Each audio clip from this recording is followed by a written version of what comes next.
sudah ku dambakan suatu jawaban,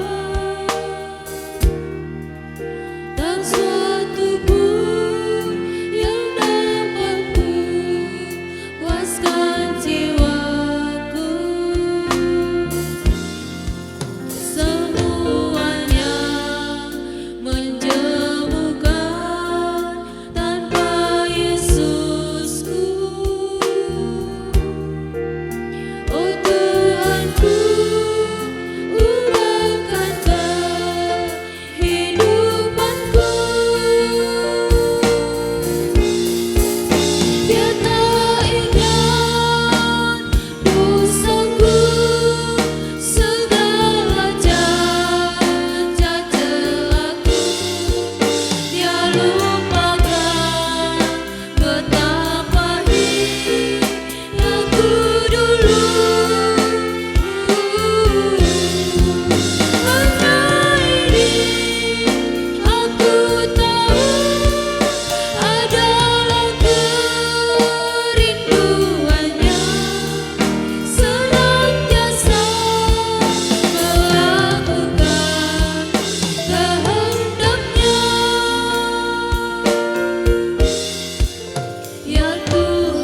penghabisanmu. Betapa besar kasih setiamu. Saya menyampaikan saudara, selamat sore, salam sejahtera dalam nama Tuhan Yesus Kristus. Selamat kita boleh beribadah kepada Tuhan dalam ibadah penggemalaan sore hari ini, yaitu ibadah pendalaman Alkitab. Kita mendapat kesempatan kembali diisi dengan kekuatan firman dan kekuatan perjamuan suci yang sungguh-sungguh menjadi satu kebutuhan yang sangat kita butuhkan di hari-hari ini, saudara. Tanpa firman, tanpa perjamuan suci, kita tidak bisa kuat dan kita tidak bisa mampu. Patut segala puji syukur dipersembahkan kepada Tuhan, kepada kita semua yang mendapat kesempatan saat ini untuk mengikuti ibadah ini, baik yang ada dalam gedung gereja maupun yang mengikuti ibadah secara online dari manapun. Biarlah pada malam ini, saudara, kita menggunakan waktu kesempatan ini dengan sebaik-baiknya untuk mendapat pelayanan dari Tuhan, saudara sekalian. Sekali lagi saya menyapa kepada kita semua yang mengikuti ibadah ini, baik di dalam gedung gereja maupun yang mengikuti ibadah ini secara online dari manapun, dari dalam negeri maupun dari luar negeri. Tuhan tolong kita semua, dan saudara sekalian, sekalipun kita berpisah tempat, tetapi kita satu roh di hadapan hadirat Tuhan dalam ibadah ini untuk menikmati hadirat Tuhan, saudara sekalian. Untuk itu mari saudara, karena ini adalah ibadah pendalaman Alkitab, kita akan segera masuk dalam pelajaran firman untuk segera memanfaatkan perjamuan suci yang ada yang disediakan saat ini. Untuk itu saya undang kita bangkit berdiri. Lagu ini kita nyanyikan pada bait yang terakhir. Sebentar kita akan masuk dalam doa, mendengarkan firman Tuhan. Ku dengar dia berkata padaku.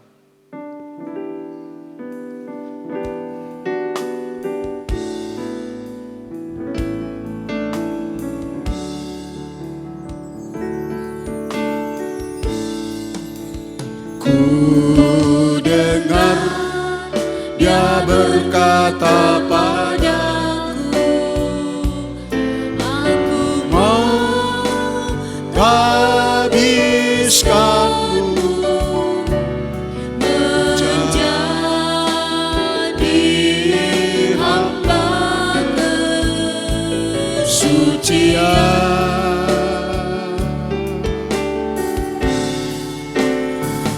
Asal kau mau taat pada segala firman dan melakukan segala kehendak-Ku. Siapakah diriku? Siapakah diriku ini yang begitu diperhatikan? Ku tak layak menerima semuanya.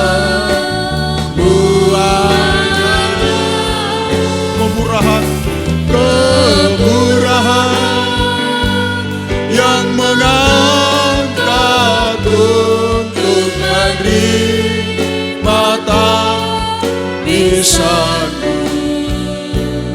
Betapa besar kasih setiamu. Sambil kita angkat tangan kita. Siapakah diriku ini?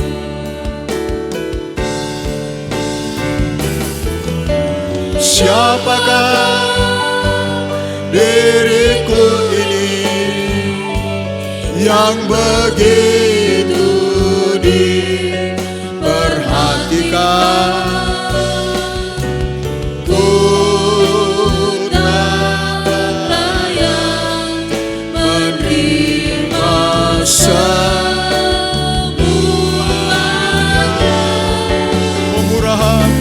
Kemurahan yang mengangkat untuk menerima tangisanmu.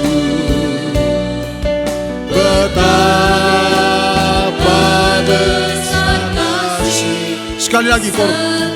Siapakah diriku ini? Haleluya.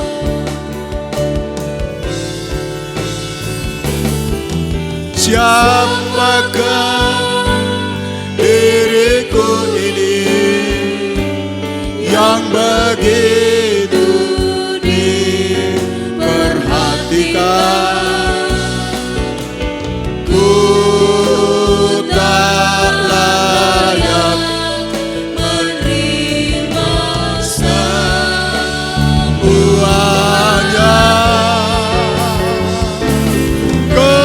Kemurahan yang mengangkat untuk menerima bisa-Mu. Betapa besar kasih setia. Kita turunkan tangan. Sungguh benar Tuhan, jika kami bisa menyadari kehidupan kami yang hanya bangsa kafir ini, yang bisa mendapat kesempatan menerima tabisan untuk beribadah melayani Engkau. Ini bukan karena kebaikan kami, tetapi oleh karena anugerah dan kemurahan-Mu dalam hidup kami. Tuhan, Engkau telah menebus kami dari cara hidup kami yang sia-sia, dari kehidupan yang tidak berkenan kepada Tuhan, kehidupan najis kotor Tuhan. Haleluya. Engkau tebus dan Engkau beli kami dengan darah-Mu untuk kami bisa beribadah dan melayani Engkau Tuhan. Untuk itu Tuhan, dalam kehidupan kami naikkan segala puji dan syukur Tuhan buat segala kemurahan Tuhan dalam kehidupan kami. Sore hari ini kami berterima kasih kepada Tuhan buat kemurahan Tuhan kembali membawa kami dalam ibadah penggembalaan, ibadah pendalaman Alkitab sore hari ini Tuhan. Kami bersyukur kepada Tuhan buat waktu dan kesempatan yang Tuhan berikan bagi kami, kekuatan, kesehatan, panjang umur Tuhan. Haleluya. Dan Engkau memperkenankan kami saat ini untuk beribadah kepada Tuhan. Kami memuji, kami menyembah Engkau Tuhan, bahwa semua ini kami boleh alami dan kami jalani hanya karena kemurahan Tuhan memberikan kami hati yang merindukan, sehingga sore hari ini kami boleh ada sebagaimana kami ada. Untuk itu beribadah kepadamu saat ini, baik kami yang ada dalam ruangan ini maupun yang beribadah secara online. Kami satu roh di hadapan hadirat-Mu, memohon belas kasih-Mu, memohon kemurahan-Mu Tuhan. Layakkanlah kami untuk datang kepada Tuhan. Layakkan kami menghampiri takhta kasih karunia-Mu pada sore hari ini. Terima kasih. Dan membawa seluruh hidup kami dalam tangan-Mu. Mendengarkan firman-Mu, kami mohon urapan Roh Kudus turun di tengah-tengah kami. Biarlah Tuhan, haleluya, Roh Kudus mengurapi kami, melembutkan hati kami. Menerima firman, jadikanlah hidup kami bagaikan tanah yang baik, tanah yang subur, yang saat ini siap akan ditaburi dengan benih-benih kebenaran firman. Biar firman ini tidak lalu dengan sia-sia, tetapi mengambil tempat yang terbaik dalam setiap kehidupan kami. Biarlah firman-Mu yang disampaikan ini Tuhan akan menjadi seperti benih yang tertabur di atas tanah yang baik, tanah yang subur. Firman ini akan bisa tumbuh, bisa berbuah, bisa berhasil dalam setiap pribadi kami semua. Hamba-Mu saat ini dalam tugas penyampaian firman, menyerahkan diri dalam tangan Tuhan, dalam urapan kuasa Roh-Mu yang suci. Mampukanlah hamba untuk dapat berbicara, menyampaikan, menjelaskan firman ini dengan murni dan benar, sesuai dengan kehendak-Mu Tuhan. Dan biar sungguh-sungguh firman-Mu adalah kehadiran pribadi-Mu dalam ibadah ini. Firman-Mu yang disampaikan dalam urapan Roh Kudus adalah uluran tangan Tuhan bagi kami, menolong, mengangkat, memulihkan, memberkati, sampai kami merasakan berada dalam pelukan tangan kasih-Mu. Mendoakan saudara-saudara kami yang mungkin saat ini masih dalam perjalanan di tempat itu beribadah, Tuhan tolong mereka tibakan dengan selamat. Bersama-sama kami duduk mendengarkan firman Tuhan. Bahkan saudara-saudara kami yang ikuti ibadah secara online, dari manapun saat ini, baik dari dalam negeri maupun dari luar negeri, Tuhan tolong kami semua, bahwa kami satu dalam ibadah ini. Kami memohon kemurahan-Mu kepada saudara-saudara kami. Tempat yang mereka pakai saat ini Tuhan jaga lindungi, dan Tuhan Engkau tolong mereka memberikan rasa hormat dan takut yang sungguh-sungguh kepada Tuhan. Sehingga baik kami yang ada di sini maupun saudara kami yang mengikuti ibadah secara online ini Tuhan, kami menerima berkat yang sama, kami mengalami hadirat Tuhan yang sama, jamahan Tuhan yang sama. Kami boleh alami saat ini, bahkan sebentar kami akan Tuhan bersekutu dengan tubuh dan darah-Mu. Kami bersyukur kepada Engkau. Tubuh dan darah-Mu adalah satu kebutuhan yang sangat kami butuhkan di hari-hari yang terakhir ini Tuhan. Gangguan setan, iblis, roh jahat, kuasa-kuasa kegelapan hendak mengganggu, menghalangi kami saat pemberitaan firman-Mu, apapun bentuknya, mulai dari roh kekerasan hati, roh penolakan kepada firman Tuhan, bahkan haleluya segala roh najis, roh malas, roh najis, roh mengantuk Tuhan. Sehati kami undang namamu, kami usir, kami tengking. Segala setan iblis roh jahat, dengan segala kekuatan itu kami usir, kami tengking dalam nama Yesus. Pergi dan tinggalkan tempat ini, tinggalkan kami. Darah Yesus yang berkuasa di tengah-tengah kami. Terima kasih sarana yang kami pakai beribadah saat ini. Mulai dari penerangan listrik, sound system, HP, televisi, laptop. Tuhan, haleluya.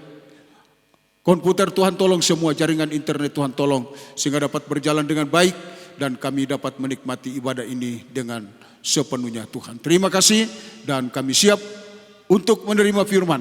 Untuk sebentar kami akan lanjut menggunakan perjamuan suci yang telah disediakan saat ini. Dalam nama Tuhan Yesus Kristus, Tuhan dan Juru Selamat kami sudah berdoa. Haleluya. Amin. Dipersilakan kita duduk kembali.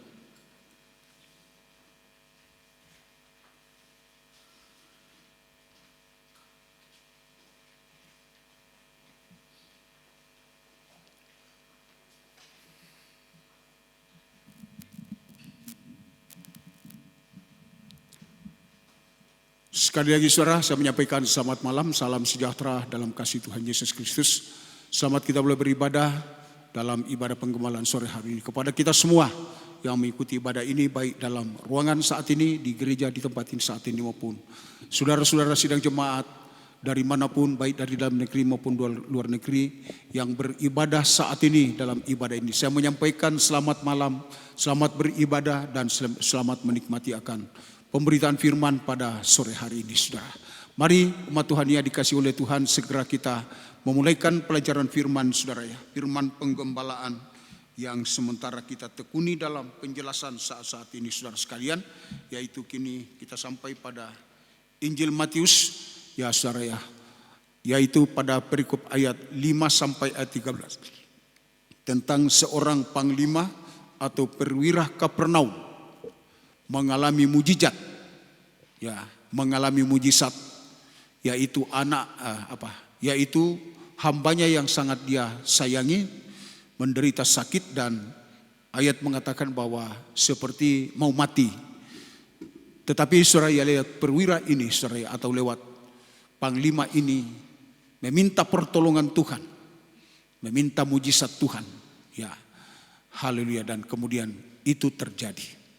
Jadi sidang jemaat yang dikasihi oleh Tuhan, ya, saya belum tahu kapan kita akan berhenti dalam penjelasan ini. Sebab ya, saya selalu mengatakan kepada jemaat bahwa ketika saya diberi tugas menyampaikan firman, menjelaskan dalam satu perikop, saudara ya, terkadang kita kelamaan, ulang berulang. Kenapa ulang berulang? Sampai jelas, sampai firman itu membuahkan satu penyucian, satu keubahan di dalam kehidupan kita.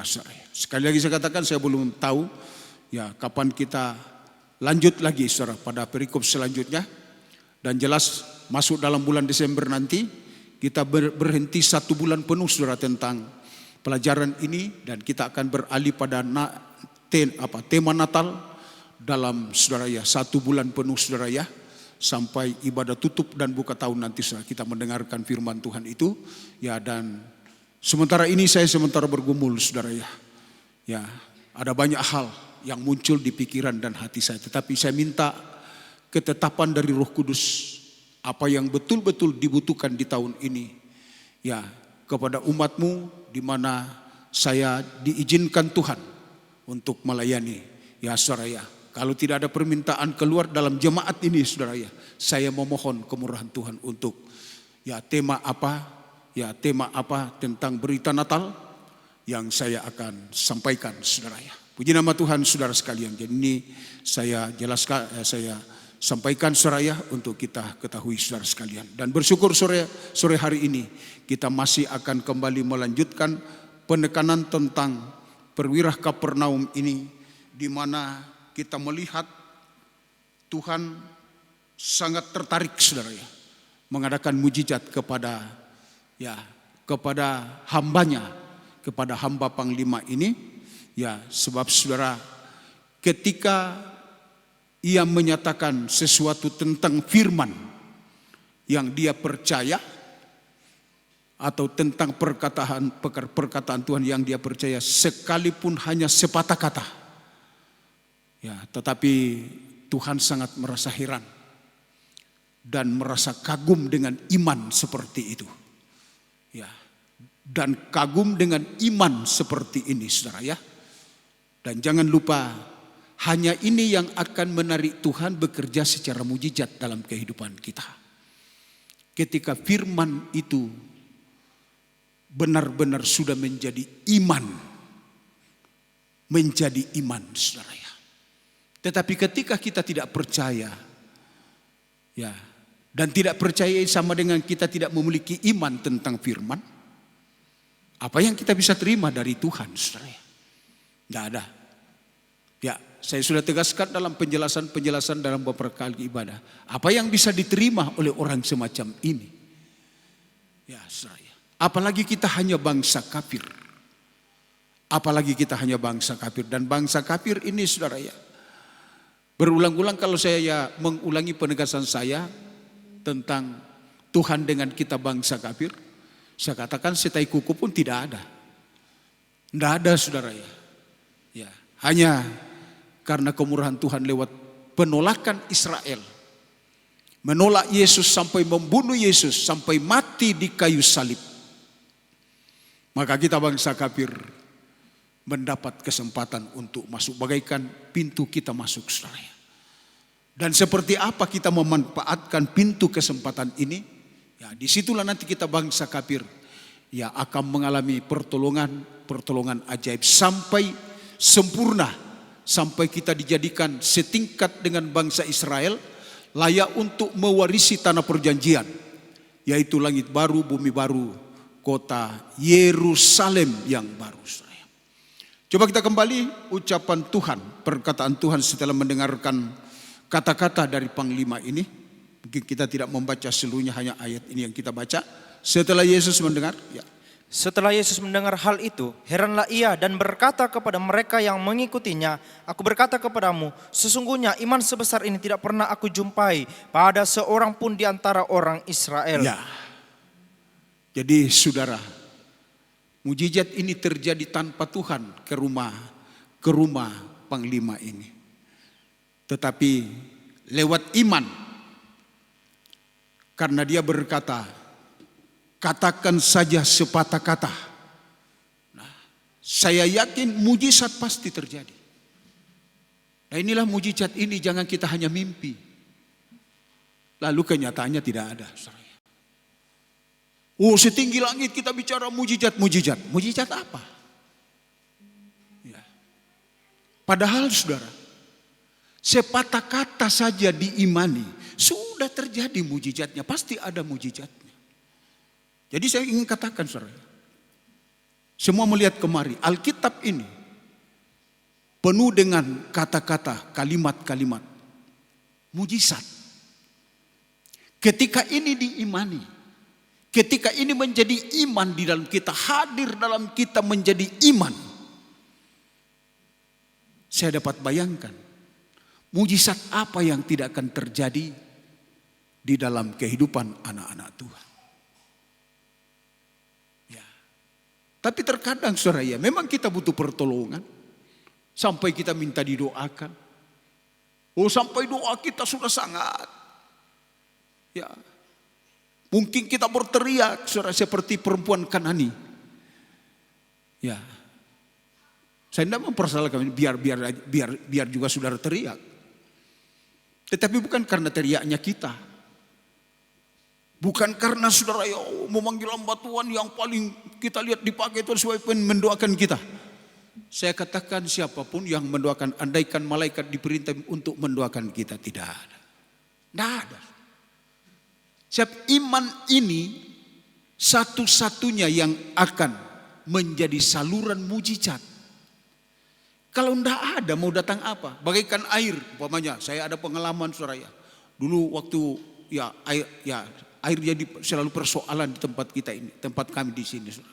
Dulu saya nyambung di dekat rumahnya Mama Dasi saudara ya. Nah sekarang tidak ada lagi. Ya, saya dengar di sana ada bisa di bor saudara ya. Saya ke sana. Tapi biarpun saya ke sana, oh iya memang ada. Tapi tidak mau berkorban bikin salang, beli salang, bikin saluran, mau setetes pun tidak akan ada di sini. Jadi hanya iman. Kalau tidak ada iman mau apa? Tidak ada. Ya saudara. Makanya saudara, saya katakan tadi bahwa panglima ini setelah dia mengatakan katakan saja sepatah kata. Coba dibaca juga ayat ini. Ya. Matius 8 ayat yang ayat yang ke-8 ya. Tetapi jawab perwira itu kepadanya, Tuan, aku tidak layak menerima Tuan di dalam rumahku. Ya. Katakan saja sepatah kata, Katakan saja sepatah kata. maka hambaku itu Nah. akan sembuh. Coba saudara. Katakan saja sepatah kata. Mujizat pasti terjadi. Sekali lagi saya katakan kepada jemaat, saya angkat Alkitab ini saudara. Yang ditulis di dalam di sini. Ini adalah perkataan-perkataan, tulisan-tulisan yang mengandung mujizat. Adakah yang bisa mempercayainya? Adakah tulisan-tulisan dalam Alkitab ini hadir dalam diri kita? Sekalipun baru hanya sepatah kata-kata perwira ini. Mujizat pasti terjadi. Dalam bidang apapun. Dalam persoalan apapun, saudara. Ayo, ini yang Tuhan bukakan dalam firman penggembalaan ini. Dan ketika Tuhan melihat ini bahwa dalam perwira, dalam dirinya panglima ini ada. Oh, Tuhan sepertinya mengkagumi. Jadi yang dikagumi Tuhan dalam kita bukan karena pangkatnya seperti panglima ini, bukan. Kalau hanya panglima masih ada orang lebih hebat dari panglima ini. Bukan.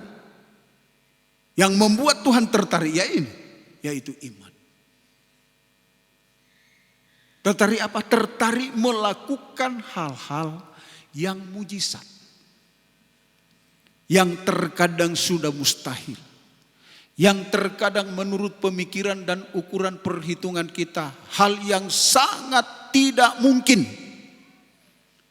Tetapi ketidakmungkinan bagaimana menurut ukuran kita. Lalu Tuhan tidak sanggup melakukan. Tuhan sanggup melakukan. Ya, sebab Dia adalah pencipta langit dan bumi. Dia pengatur seruas sekalian alam ini. Seluruh dunia ini punyanya Dia, bukan punyanya siapa-siapa.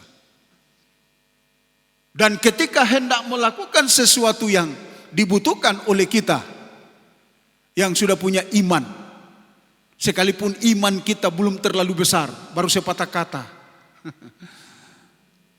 Tuhan tidak bisa dihalangi, saudara. Tuhan tidak pernah akan terhalang melakukan sesuatu apapun. Di dalam kemahakekuasaannya, di dalam kemahadahsyatannya. Itu sebabnya satu saat Tuhan berfirman kepada bangsa Israel. Ya. Terhadap siapa kamu akan samakan aku? Terkadang saudara, karena kebimbangan kita masih ada hal yang lebih kita seperti percaya daripada Tuhan. Sehingga kita meragukan Tuhan dan kita berkuat kepada hal yang lain. Dan ini saya katakan, orang yang tidak beriman, orang yang tidak percaya. Dan saya katakan tadi, ketika kita tidak punya iman, apa yang kita bisa terima dari Tuhan? Apa yang kita bisa dapatkan dari Tuhan? Ya. Coba kita baca dulu kitab Nabi Yesaya. Sempat saya nyinggung tadi, saudara ya. Dikatakan, ya, terhadap apakah, dengan siapakah hendak. Yesaya 40 ayat 25 mulai ya. 25. Dengan siapakah hendak kamu samakan aku, seakan-akan aku seperti Dia, ya. Firman yang Maha Kudus. Firman yang Maha Kudus. Terus arahkanlah matamu ke langit dan lihatlah siapa yang menciptakan semua bintang itu dan menyuruh segenap tentara mereka keluar sambil memanggil nama mereka sekaliannya. Satu pun tiada yang tak hadir oleh sebab Ia Maha Kuasa dan Maha Kuat. Jadi hendaknya kita tahu bahwa Allah yang kita miliki dalam Yesus Kristus, yang adalah Allahnya Abraham, Allahnya Ishak, Allahnya Yakub, adalah Allah yang maha kuasa dan maha kuat. Dan ketika ia melakukan sesuatu, tidak ada yang tidak bisa. Apapun kemustahilannya, apapun kemustahilannya. Makanya ketika kita menghadapi satu kemustahilan dalam bentuk apapun, dalam bidang apapun,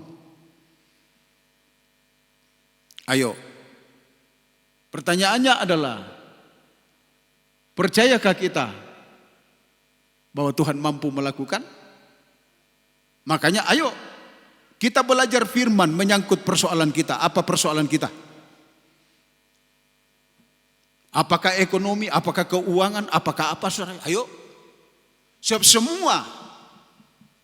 semua ada ayatnya, semua ada firmannya tentang itu dalam Alkitab ini. Persoalan anak ada. Coba kita belajar itu. Dan dari situ iman kita ada.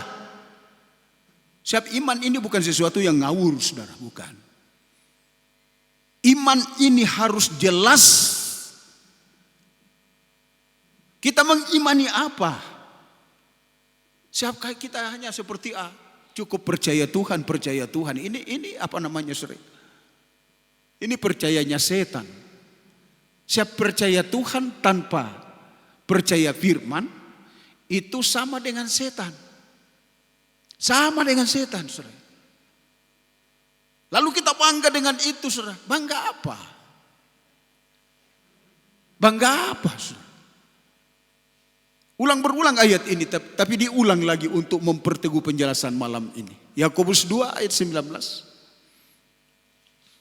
Engkau percaya bahwa hanya ada satu Allah saja, Ya. itu baik. Ya. Tetapi setan-setan pun juga percaya akan hal itu dan mereka gemetar. Percaya Tuhan, tetapi tidak bisa mengimani firman. Sama dengan setan. Makanya saya katakan, apa yang bisa kita terima? Sebab ketika kita bimbang, ketika ragu terhadap firman, Alkitab mengatakan kita bagaikan gelombang. Dibaca lagi kembali ayat ini untuk meneguhkan penjelasan malam ini, saudara. Ayat harus dijelaskan. Ayat Yakobus 1 ayat 6 dan ayat 7. Hendaklah ia memintanya dalam iman dan sama sekali jangan bimbang. Sebab orang yang bimbang sama dengan gelombang laut yang diombang-ambingkan kian kemari oleh angin. Ya. Orang demikian janganlah mengira bahwa ia akan menerima sesuatu dari Orang Tuhan. semacam ini mau menerima apa dari Tuhan? Mau menerima apa? Makanya terkadang saya katakan, ya berdoa, puasa ya puasa, harus.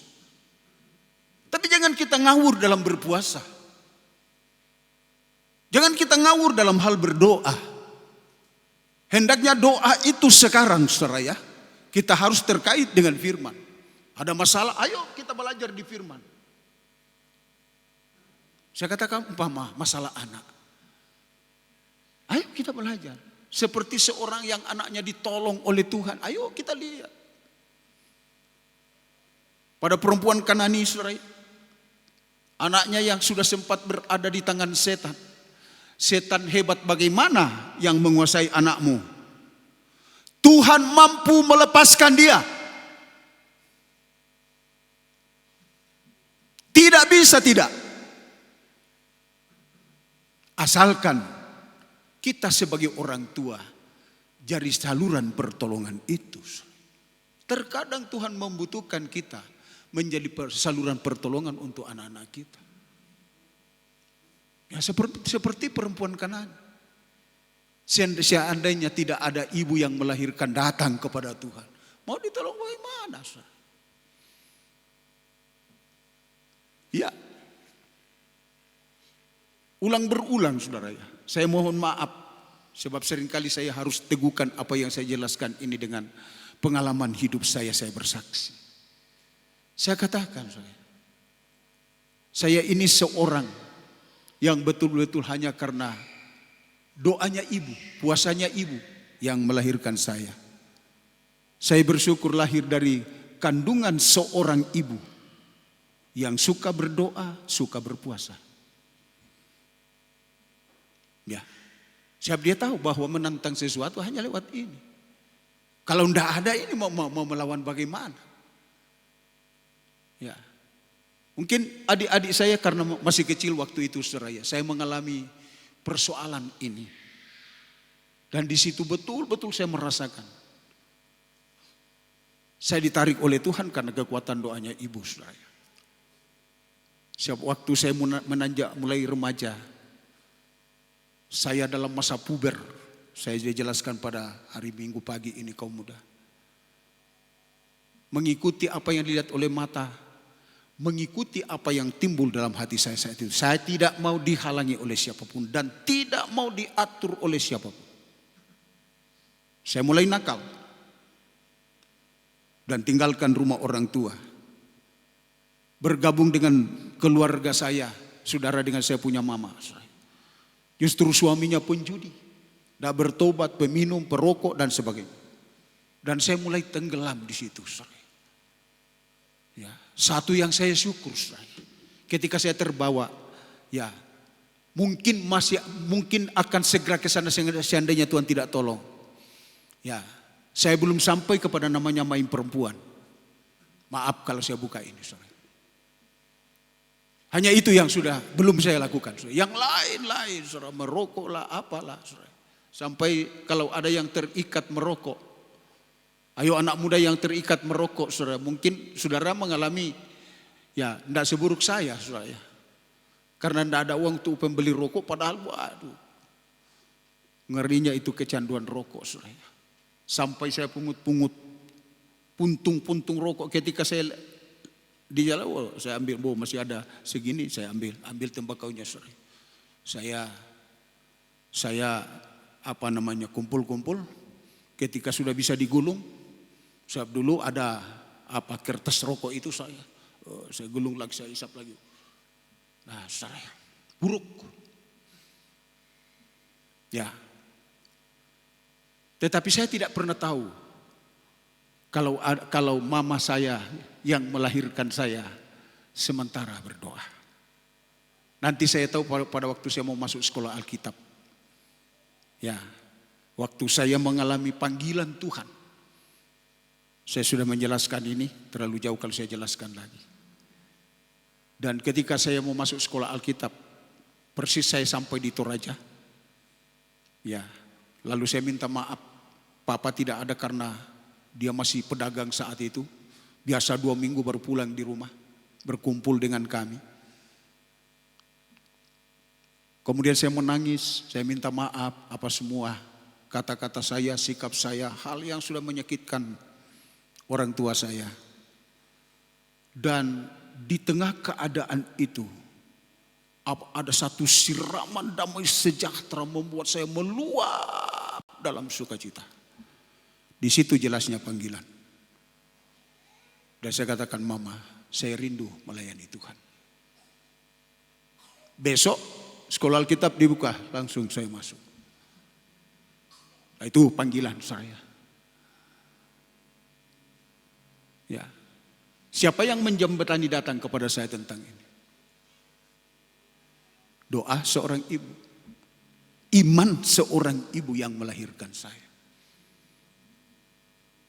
Dan sekali lagi saya katakan, saya tidak pernah akan ada di sini. Entah apakah saya sudah mati atau bagaimana, tidak tahu nasibnya saya bagaimana, saudara. Makanya selalu saya saksikan ketika saya mengenang ibu saya, mama saya yang melahirkan saya nangis bukan karena dia mati, tidak. Saya seringkali berlinang-linang air mata. Saya bersyukur, hati saya penuh ucapan syukur. Saya bersyukur lahir dari kandungan seorang ibu yang tahu namanya berdoa. Yang keras berdoa. Bukan lembek berdoa. Bukan loyo berdoa. Bukan. Jadi seorang perempuan itu kalau doanya kuat, jangan main-main. Tidak main-main. Sebab saya sudah alami. Saya sudah alami hal seperti itu. Makanya bersyukurlah anak-anak muda. Kalau orang tuamu adalah orang tua rohani.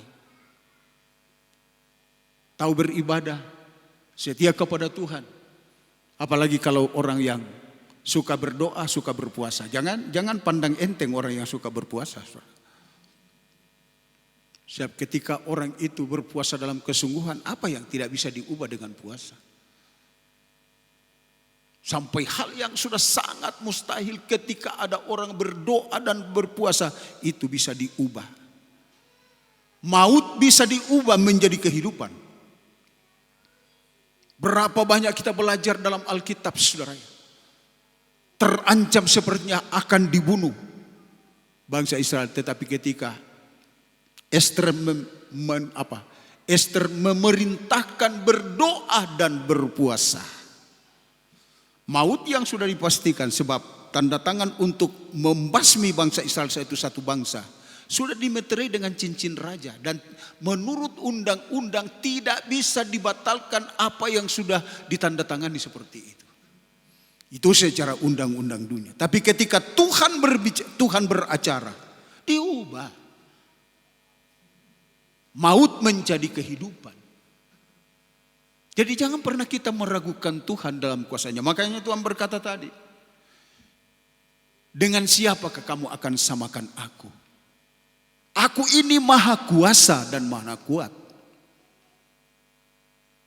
Aku ini maha kuasa dan maha kuat. Makanya saudara anak-anak tunawi, jangan kita ragu. Dunia ini memang tidak bisa kita saudara, putus asa karena dunia ini berada dalam letaknya kuasa si jahat. Tidak bisa diperkirakan, tidak bisa diprediksi. Sewaktu-waktu muncul hal yang menggelisahkan, sewaktu-waktu muncul hal yang menakutkan, sewaktu-waktu muncul hal yang menyengsarakan.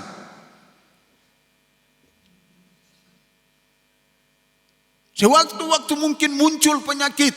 Ya, seperti waktu saya mengalami munculnya penyakit saya sebenarnya, ya, mau dibilang stres tidak juga. Sampai saya waktu itu sudah malas. Nah, kalau orang bilang dokter, saya sudah malas. Ya, tapi sampai hari ini kalau saya boleh mengalami kemurahan Tuhan, saya menyembah, saya mengagungkan Tuhan. Dan saudara, saya katakan sekali lagi, Tuhan mengungkapkan isi hatinya kepada bangsa Israel. Dengan siapakah kamu akan samakan aku? Ada lagi ayatnya itu, saudara. Ayat berapa itu? Dikatakan bahwa mengapa engkau berkata, ya, hakku tersembunyi dan hakku tidak dibela oleh Tuhan. Ayat berapa tadi? Pasal yang sama. Ya, Yesaya 40 ayat 27. Ya. Mengapa engkau berkata? Mengapakah engkau berkata demikian, hai Yakub, dan berkata begini, hai Israel, terus, hidupku tersembunyi dari Tuhan, dan hakku tidak diperhatikan Allahku. Sebenarnya bahasa ini adalah bahasa orang tidak punya iman. Bahasa orang yang hampa tentang iman.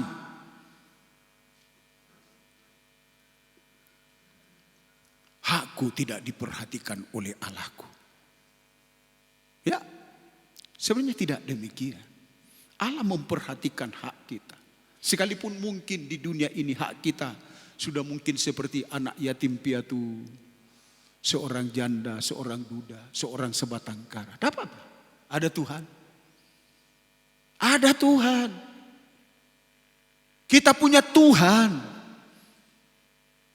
Dan Tuhan ini adalah Tuhannya Abraham, Tuhannya Ishak, Tuhannya Yakub. Yang sudah melakukan entah sekian berapa mujizat. Sudah melakukan entah berapa saudara, kali dia menyatakan mujizat yang paling mujizat. Yang paling dahsyat.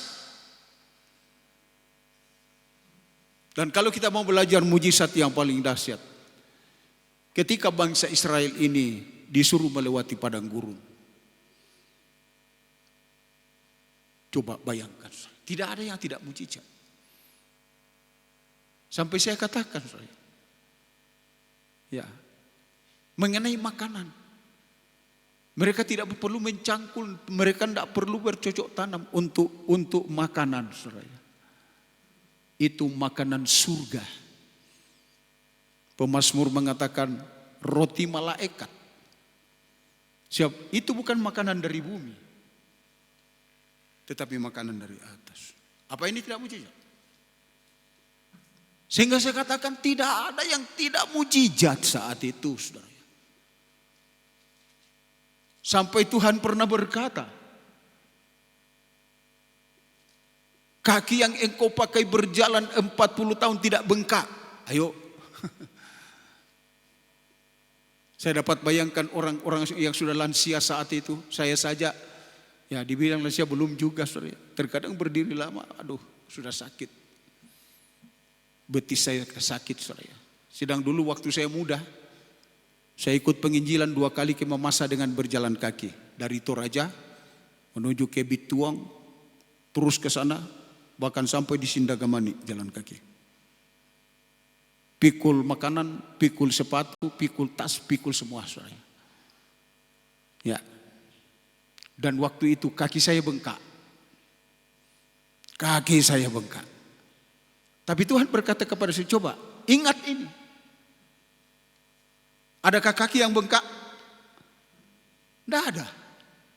Jadi Israel itu mati hanya karena pemberontakan. Tetapi dibilang karena persoalan menjalani perjalanan sukar sulit karena pedang belantara. Bukan mereka mati karena itu. Mereka mati karena memberontak. Mereka mati karena berdosa. Mereka kena penyakit karena kesalahan-kesalahan. Ayo kita buktikan secara ayat. Ya, saya minta tolong komputer, saudara. Ya. Kamu berjalan. Ya. Ayo Ulangan 8 ayat 4 mulai. Pakaianmu tidaklah menjadi buruk Atau di kita tubuh. baca mulai dari ayat 1 supaya lebih lengkap. Segenap perintah yang kusampaikan kepadamu pada hari ini haruslah kamu lakukan dengan setia supaya kamu hidup dan bertambah banyak dan kamu memasuki serta menduduki negeri yang dijanjikan Tuhan dengan sumpah kepada nenek moyangmu. Terus. Ingatlah kepada seluruh perjalanan yang kau lakukan atas kehendak Tuhan Allahmu di padang gurun selama 40 tahun 40 ini. tahun. Dengan maksud merendahkan Dengan hatimu. maksud merendahkan hatimu. Terus. Dan mencobai engkau untuk mengetahui apa yang ada dalam hatimu. Kenapa Tuhan mengiring Israel kepada perjalanan padang gurun? Untuk mengetahui hatinya Israel ini apa? Percaya Tuhan atau tidak? Mempercayai firman atau tidak? Tapi nyatanya hanya dua jiwa yang lolos tentang hal ini, saudara. Yang dihitung kelahiran Mesir. Siap terhitung waktu itu saudara keluar dari negeri Mesir. Ya, sekian banyak, saudara, ya. Dan yang dicatat, yang dianggap sudah dewasa saat itu, saudara, ya, yaitu yang tercatat umur 20 tahun ke atas, ke bawah itu tidak dihitung. Apalagi kelahiran padang gurun, saudara. Yang tembus sampai ke Kanaan, saudara, adalah hanya Kaleb dan Yusak. Yang lainnya banyak yang masuk. Yang lainnya yaitu yang belum umur 20 tahun saat mereka berangkat. Dan juga kelahiran padang gurun, sebab tidak main-main 40 tahun mereka di padang gurun. Semuanya harus mati. Tidak bisa kesampaian ke tanah perjanjian. Karena ketidakpercayaan. Padahal, saudara, ya, seandainya mereka itu memiliki hati yang lembut, hati yang baik, satu saja mujizat mereka sudah. Coba saja ini manna, ini saja. Ya, tetapi mereka mau lebih enak dari manna katanya. Ya, sebab itu diulang-ulang saja. Maunya Israel ini apa namanya, ya? Ya itulah kita kalau dikuasai oleh daging. Bukan Roh Kudus yang menguasai kita. Kita mau cari enak saja. Yang enak, yang aman. Nah, saudara, ya. Dan hati-hati Ketika kita sepertinya hanya mau memanjakan daging kita sambil mengesampingkan apa yang menjadi kehendak Tuhan dalam firman pengajaran di hari-hari ini. Ya, akhirnya kita hanya akan seperti Israel, tidak kesampaian ke tanah perjanjian. Tuhan tolong kita. Tuhan tolong kita, sorry. Hendaknya daging ini jangan sampai menjadi penghalang buat kita. Makanya daging ini sudah harus dirobek. Sama dengan kita masuk di pintu tirai. Sebab masuk ke ruangan maha suci, tidak ada pintu lain. Hanya pintu tirai, yaitu pintu perobekan daging. Daging harus dirobek. Daging jangan dimanja-manja dalam sesuatu yang tidak berkenan kepada Tuhan. Tuhan tolong kita. Ya, coba kita kembali lagi pada ulangan tadi. Ya. Mencobai engkau untuk mengetahui apa yang ada dalam hatimu. Yani apakah engkau berpegang pada perintahnya atau tidak? Atau tidak, kamu pegang itu firman atau tidak? Israel itu dibawa ke padang gurun untuk menguji, memegang firman atau tidak? Ayo demikian juga kita hari-hari ini. Jadi orang Kristen keluar masuk gereja, pertanyaannya adalah kita memegang firman atau tidak? Nah itu, terserah kita, tergantung kita. Saya secara pribadi sebagai seorang hamba Tuhan, memegang firman atau tidak? Jika saya tekankan ini, memegang pengajaran atau tidak? Melepas pengajaran atau tidak? Siap kata tidak berpegang kepada pengajaran. Nah ini yang disebutkan kanak-kanak rohani. Siap ketika sungguh-sungguh kita mau berpegang kepada pengajaran. Masa pengajaran tidak ada mujizat? Pengajaran dipastikan ada mujizat. Mujizat dalam segala bidang. Mujizat dalam segala bidang. Tidak ada mujizat yang tidak akan nyata, saudara. Seperti bangsa Israel. Ya, kita lanjut lagi dalam ulangan tadi. Ayo. Jadi ia merendahkan hatimu, membiarkan engkau lapar, Ya. dan memberi engkau makan manna. Ketika engkau lapar, tidak ada makan. Sebab tidak mungkin ada makanan sejar dari bumi di mereka miliki. Sebab tidak mungkin berladang di jalan, tidak mungkin. Saat itulah Tuhan menyatakan mujizat. Memberikan makan manna. Dan ini bukan makanan bumi. Ini bukan hasil bumi. Tetapi ini adalah makanan mujizat Tuhan. Siap manna itu turun bersama dengan embun pada saat malam, saudara. Tinggal Israel memungut. Nah, saya pernah merenungkan ini. Seandainya kita yang ada saat itu kira-kira gimana? Tapi kemudian Roh Kudus membawa saya, sama aja kamu, daging juga kok.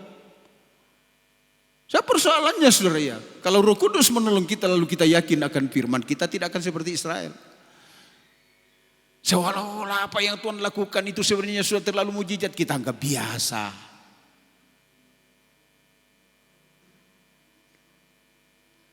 Ya. Yang tidak kau kenal dan tidak dikenal oleh nenek moyangmu. Ya, terus untuk membuat engkau mengerti bahwa manusia hidup bukan dari roti saja, tetapi manusia hidup dari segala yang diucapkan Tuhan. Ya. Tetapi manusia. Ya, terus ayat 4. Pakaianmu tidaklah menjadi buruk di tubuhmu. Nah, coba. Pakaian yang dibawa dari Mesir itu pakaian terus dipakai 40 tahun. Masa enggak lapuk? Dikatakan saudara ya, pakaianmu tidak menjadi buruk. Nah coba saudara, jangan dipakai, disimpan saja 40 tahun.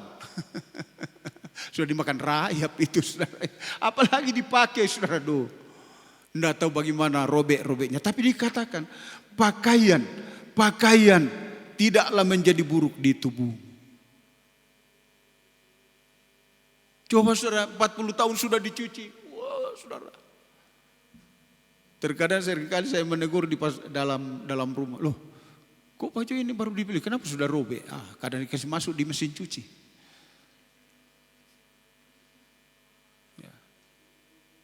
Dan saudara 40 tahun saudara. Apa ini tidak mujizat? Dan dikatakan kakimu tidak bengkak 40 tahun itu. Semua serba mujizat. Dan bukan hanya ini, sandal pun saudara. Ayat berapa itu sandalnya? Ayo dibaca. Nah, saya tertawa ini saudara. Ayo dibaca, sandalnya juga tidak putus. Ya. Kasut, kalau tidak salah ya. Kasutmu tidak rusak. Ada? Minta tolong komputer bisa menunjukkan? Ya, Ulangan 29 ayat 5. 40 tahun lamanya. 40 tahun lamanya aku memimpin kamu berjalan melalui padang gurun. Terus. Pakaianmu tidak menjadi rusak di tubuhmu. Ya. Dan kasutmu tidak menjadi rusak di kakimu. Nah, coba. Sandal apa kira-kira ini saudara? Merek apa kira-kira? Kok 40 tahun harus rusak. Ya saudara. Saya pernah di Surabaya, saya bersaksi dulu saudara. Karena dulu terkenal itu merek Bata, baik sandalnya maupun sepatunya. Nah, maklum orang kampung saudara. Saya masuk dalam ruangan itu, semua kaca. Saya tidak tahu di mana pintu, terpaksa tabrak kaca. Nah ini saudara, orang kampung jadi, orang kampungan. Ya. Dan saudara perhatikan baik-baik. Kasut apa, sandal apa? Kok tidak rusak? Mujizat. Yang saya tekankan di sini mujizat. Tidak ada yang tidak akan mujizat ketika Tuhan mencampuri. Beri kesempatan kepada Tuhan dalam semua, saudara. Biar Dia yang beracara. Semua akan jadi mujizat.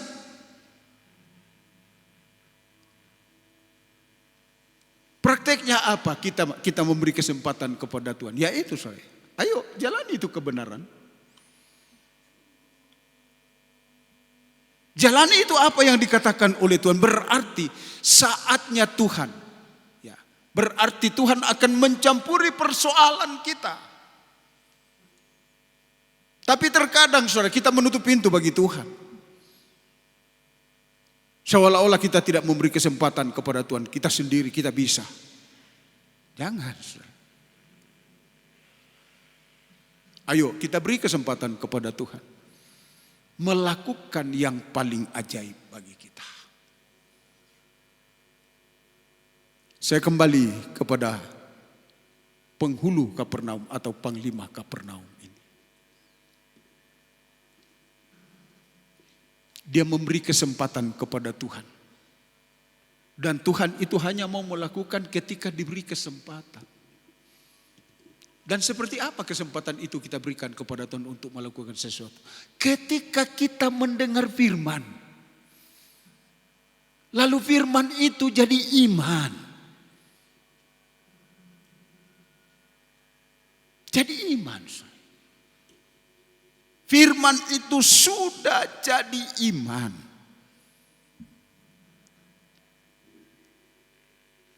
Ya. Firman itu dikatakan sudah jadi iman. Membuat kita memiliki pengharapan yang sangat kuat dengan Tuhan. Ibrani 11 ayat 1. Ibrani 11 ayat 1. Iman adalah dasar dari segala sesuatu yang kita harapkan dan bukti dari segala sesuatu yang tidak kita lihat. Jadi saudaranya, orang yang memiliki iman, ya saudaranya, iman itu akan menjadi dasar untuk berharap. Jadi dua ini jangan kita lupa. Iman menjadi dasar untuk kita berharap. Saya berharap apa kepada Tuhan saudara tanpa iman? Jika ada orang memiliki pengharapan kepada Tuhan tanpa iman, itu pengharapan kosong. Itu bukan pengharapan yang pasti. Mari pada hari-hari ini kita memiliki pengharapan yang pasti. Pengharapan yang pasti itu ketika pengharapan itu mendasar pada iman. Dan iman ini berbicara firman yang didengar hari-hari ini. Firman penggembalaan yang didengar hari-hari ini. Sudahkah ini menimbulkan satu pengharapan, saudara? Sebab orang yang mendengar firman lalu jadi iman akan menimbulkan satu pengharapan yang pasti.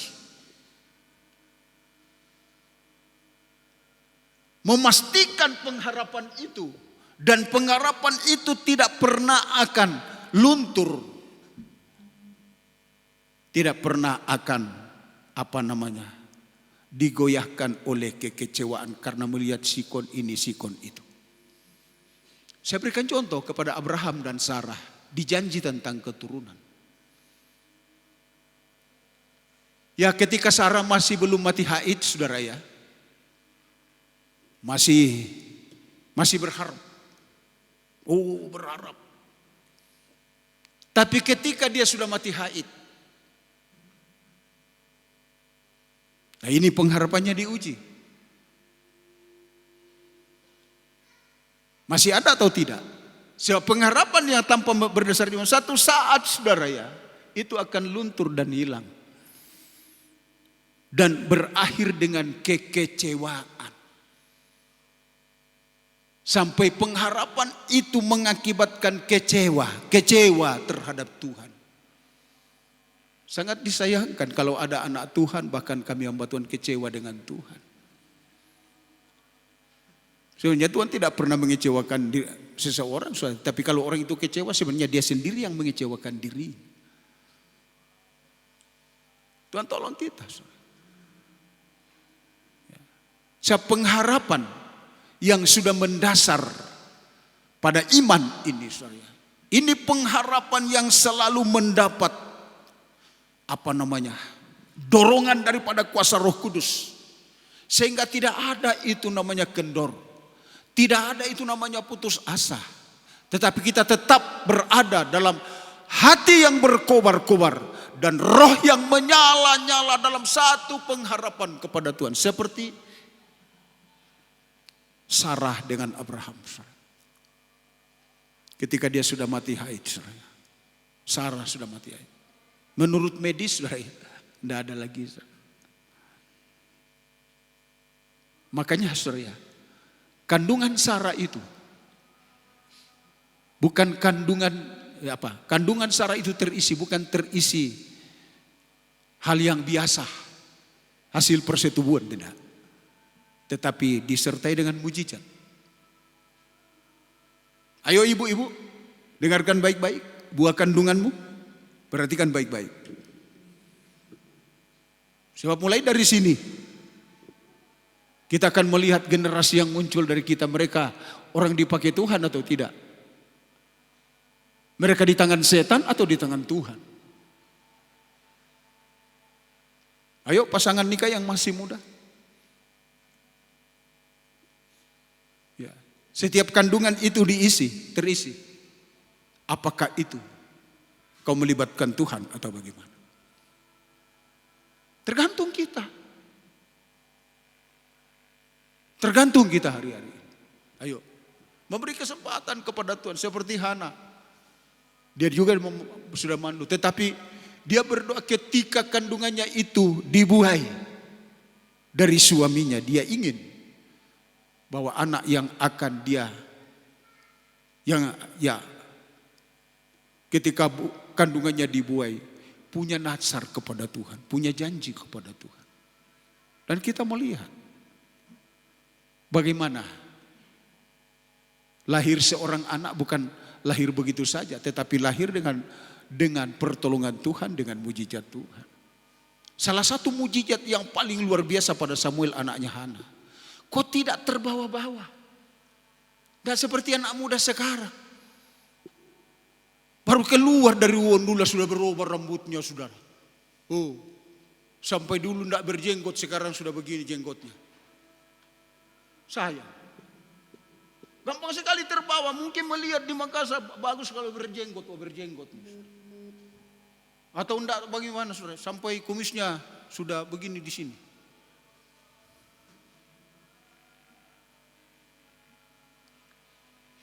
Firman harus seperti itu kaum muda, supaya engkau tertolong. Salah satu keajaiban yang diterima oleh Hana dengan anaknya, apalagi Samuel. Dikatakan Samuel itu semakin besar, semakin berkenan kepada Tuhan. Itu sudah satu keajaiban pada anak-anak kita orang tua. Bukan semakin besar semakin nakal. Bukan semakin besar semakin bandel. Bukan.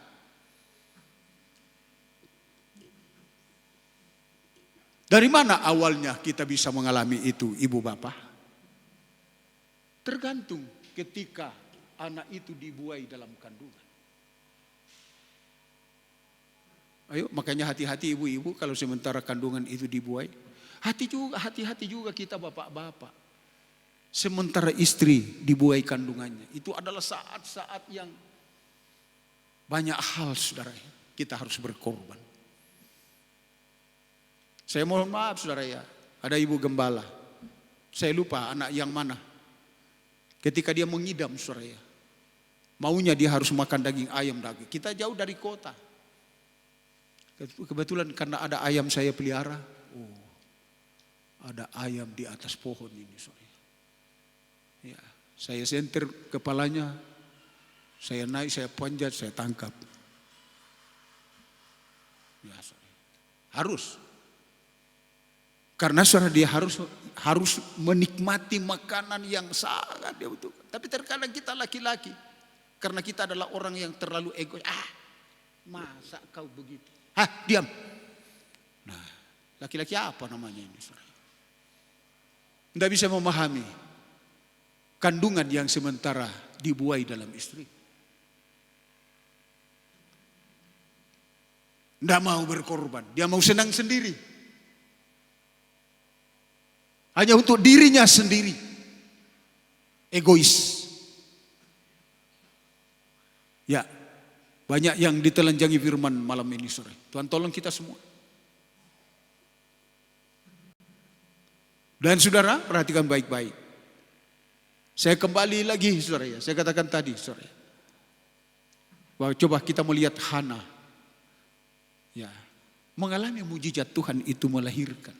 Keajaiban Tuhan yang kita akan lihat dalam perkembangbiakan kita. Ketika anak kita mulai besar. Apakah saya katakan saya tantang jemaat beberapa kali ibadah. Apakah nanti di tangan Tuhan atau di tangan setan? Tanda awal saudara ya kita bisa melihat. Anak-anak kita berada di tangan Tuhan atau berada di tangan setan. Ya, lihat saja, ikuti saja perkembangannya, pertumbuhannya. Ya. Sekarang anak saya sudah dewasa bahkan tinggal 2 yang tidak menikah. Saya mulai mendoakan cucu saya dalam pertumbuhan saudara. Mengikuti mereka dengan doa. Tuhan berkati pertumbuhan mereka baik secara fisik maupun secara rohani. Jadikan mereka orang baik. Takut akan Tuhan. Setia beribadah dan setia melayanimu. Itu doa saya. Belum pernah saya berdoa supaya jadi seorang profesor, seorang apa, belum. Siap sekalipun saya tidak mendoakan itu satu saat Tuhan bisa berkatkan. Siap, firman Allah tidak pernah salah. Carilah dahulu kerajaan Allah serta kebenarannya. Itu hanya tambahan nanti. Tapi terkadang yang kita utamakan saudara, mulai doa kita sudah mengutamakan hal-hal yang jasmani, hal-hal yang dunia. Ayo kita mulai mengutamakan kerajaan Allah mulai dari doa kita.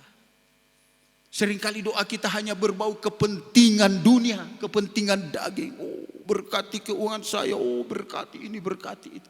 Bukan berarti Allah tidak mau memberkati saudara. Tapi terkadang kita sudah keterlaluan. Doa kita sudah bernada serakah. Perpuluhan saja kita permaini, oh minta diberkati. Ini doa orang serakah ini. Ya. Dan hati-hati tentang doa kita. Ya. Hati-hati dengan doa kita. Nah, saya kembali lagi saudara kepada Samuel. Coba kita baca Samuel yang muda itu. sebagai bukti keajaiban Tuhan dalam seorang ibu yang sungguh-sungguh dengan Tuhan. Ini keajaiban. Ya, maka Samuel yang muda itu. Ayat 26. Tetapi Samuel yang muda itu semakin besar dan semakin disukai baik di hadapan Tuhan maupun di hadapan manusia. Semakin orang senang enak. Enak di hati Tuhan, enak di hati orang tua. Ini anak muda, perhatikan baik-baik. Salah satu keajaiban Tuhan dalam dirimu. Orang tuamu enak, Tuhan juga enak. Ayo enaknya orang tua, orang muda bukan nanti kalau sudah kerja. Wah ini uang pak. Saya dengar saudara, entah betul. Saya bertamu kepada seorang bapak. Dia katakan pernah ada hal-hal yang saya nasihatkan kepada anak saya. Karena kebetulan dia sudah punya banyak uang. Entah berapa juta dalam satu amplop. Ya. Tetapi saudara ya, begitu dia ributi anaknya, langsung dilempar. Teman-teman, budak mengapung puka deh, inde ya. Napil lebaran nambe na toseng sulen ko tak nete kuda ka lako kalim. Bayangkan bapaknya dilempar amplop besar. Tapi bapaknya karena menasihati dengan perkara rohani. Bukan senang karena uang itu.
Satu saat saya berkunjung kepada satu keluarga, kebetulan karena lewat saya singgah. Dia katakan, "Om, kalau boleh anak saya ini, kalau nanti SMA saya mau kasih SMA di Wawondula, daripada nanti terbawa-bawa." Ini pandangan yang sangat bagus. Karena yang paling kita perhitungkan dulu bagaimana, apakah dia tidak akan terbawa-bawa atau tidak. Saya berbicara tidak terpengaruh, tidak hanyut dalam segala pengaruh hari-hari ini. Kalau bukan mujizat Tuhan, saudara, luar ngeri, saudara. Waktu itu Samuel dititip di dalam rumah gereja, rumah pastori kalau bahasa sekarang. Rupanya anak-anak Imam Eli ini yang laki-laki, yaitu Hofni dan Pinehas, dikatakan orang kurang ngajar, anak kurang ngajar. Coba. Dikatakan dursilah. Ayo dibaca ayatnya, kitab Samuel, saudara ya. Kita dalami dulu sedikit ini, saudara ya.